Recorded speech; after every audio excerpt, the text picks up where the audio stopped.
Today I'm going to show you a really fast tip on how to get a piece of square parchment paper nicely round in your SpringForm pan. You can use this with parchment paper or wax paper. I'll show you how to do this really quickly.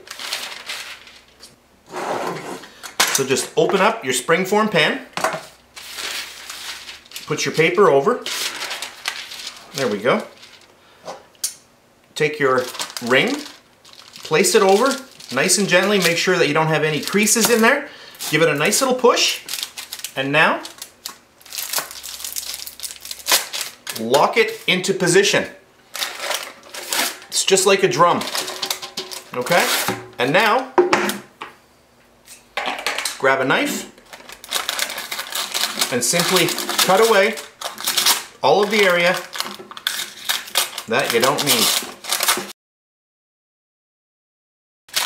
Or tear it, doesn't really matter. And there we go. Perfect.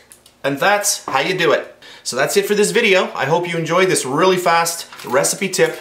There we go. I'll see you next time.